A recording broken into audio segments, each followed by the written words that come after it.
I used to wonder if mindset really mattered.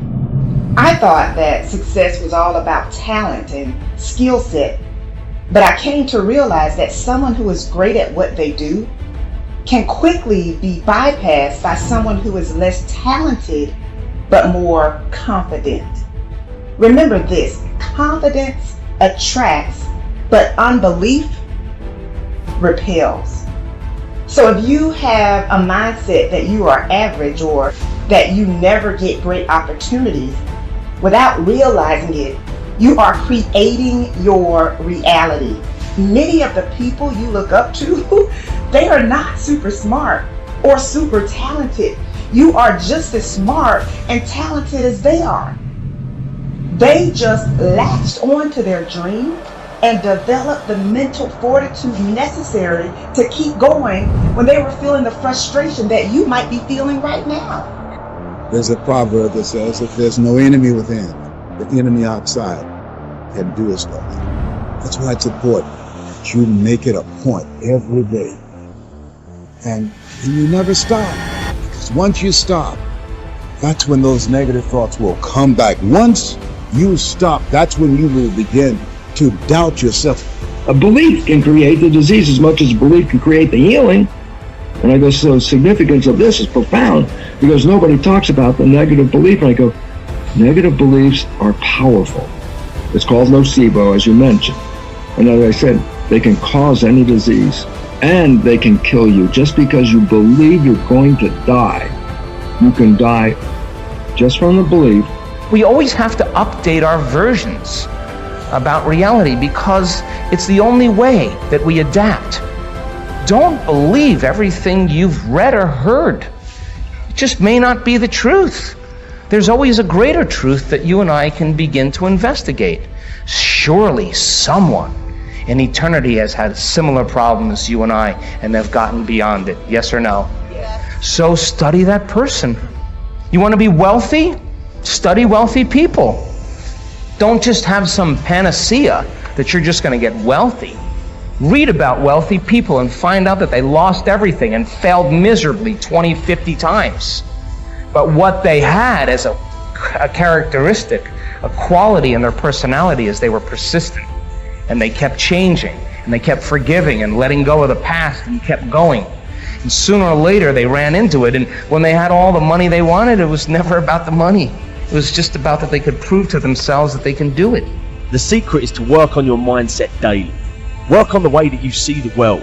Otherwise, you'll live your whole life seeing the world through someone else's eyes. You'll be a creature of circumstance. You'll be a victim of your life and not the master of it. You're in control of rewiring it whenever you make the decision to do so. At any moment, you can take control back of your life and start creating a life that you deserve, not a life that someone else has paved out for you. We have two images.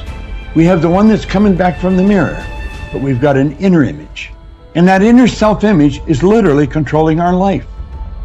You will find people that have a very poor self-image or low self-esteem. They won't look you straight in the eye. They're afraid to shake hands with you. They're very shy and withdrawn. They go through life hiding from life. They don't like themselves. They don't know themselves. Do you know when a person improves their self-image, they change their entire life? Their income changes, their relationship changes, their health changes. And do you know how you do that? Start studying you. Start to find out more about you. There's something phenomenal about you. Do you know, when I began to study this material 57 years ago, I had very poor self-image. I had low self-esteem. I took dumb jobs. I never earned any money. I never had fun. I had poor relationships. And as I started to study real solid information, everything in my life started to improve. I've got friends all over the world today. I earn millions of dollars. I'm in my 80s and I got as much energy as a person in their 30s. Do you see, when you start to understand really who you are, you're God's highest form of creation. There's things about you that just about blow your mind as you start to study and really understand them. You'll walk a little taller. You'll stand a little straighter. And you know something? You'll enjoy a whole lot more of life. It's this idea of taking your life in your own hands and being the kind of person that you choose to be, and understanding that everything that comes your way is an opportunity, is a blessing. And it wasn't until I learned how to celebrate virtually everything that came my way that I was able to transcend it. You see, everything that was given to us by God, whatever that is perfect. No one can deny the mountains are perfect, and the rivers are perfect, and the birds are perfect, and the hippopotamuses are perfect, and so on. This is just what was given to us. Everything else that you have on our planet, that we have on our planet, comes about as a result of thinking. Thought makes it so. All right? This microphone comes about as a result of thinking. Somebody imagines it. Somebody then tells somebody else, and it creates it. The dress that you're wearing, the shirt that the shoes that you have, the stage, these cameras. Everything that you see that wasn't given to us was created by man as a result of the way that we think, So what gets inside of us as a cell comes about as a result of the way that we choose to think in our lives. Very important principle to understand, because once you get a hold of thinking, and that it creates everything that you have in your life, you can change and make it as absolutely perfect as you want it to be, because thought makes it so. Great men and women are those who absolutely believe that they are put on this earth to do something wonderful with their lives. They have a vision of something greater or better than their current circumstances. Personal greatness means having a sense of destiny and a conviction that your thoughts and your imagination are the only real limits to your possibilities. William James said, compared to what we ought to be, we are only half awake. We are making use of only a small part of our physical and mental resources. Stating the thing broadly, the human individual thus lives far within his limits. He possesses powers of various sorts which he habitually fails to use. The founder of Success magazine, Orison Swett Marden, once said, "There are powers inside of you which, if you could discover and use, would make of you everything you ever dreamed or imagined you could become."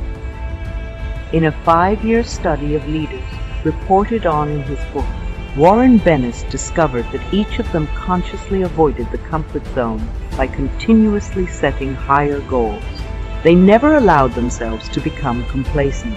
They lived their lives fully extended, always striving to be and do more. To develop unshakable self-confidence, you need to see yourself and think of yourself as a leader, and to do what leaders do. You need to stretch yourself toward the outermost boundaries of your potential. You need to set goals that draw out of you the very best that is in you. You need to work toward objectives that cause you to feel a sense of mastery and peak performance. And it all begins with a pad of paper, a pen, and you. The starting point of setting goals is for you to throw off all mental limitations and let your mind roam freely across the entire universe of possibilities. Your primary job at the beginning is to allow yourself to dream big dreams and determine exactly what it is you want out of life, in every area and in every dimension. Decide what's right before you decide what's possible. Imagine that you can be or have or do virtually anything that you really want to, as long as you know exactly what it is. First, make up a dream list. Temporarily imagine that you have no limitations of time, money, knowledge, contacts, experience, or education. Imagine that anything that you can write down is possible for you. Remember, anything that you can clearly define and crystallize on paper is probably possible if you want it long enough and hard enough and are willing to make whatever efforts and sacrifices are necessary. There are no unrealistic goals, only unrealistic timelines. The very act of writing your goals down sets the whole universe to work in your favor and activates all the mental laws to help you. In fact, many people have had the experience of writing out a list of goals on New Year's Day, putting them away and not referring to them again until the end of the year, and then finding that 80% of the goals have been achieved, sometimes in the most amazing ways. The very act of writing down big, challenging goals causes three things to happen. First, your self-concept improves and your self-confidence goes up immediately. The act of setting goals requires self-confidence and simultaneously builds self-confidence. Having the courage to write down what you really want improves your self-image and raises your self-esteem. The action itself generates a feeling of greater personal power and ability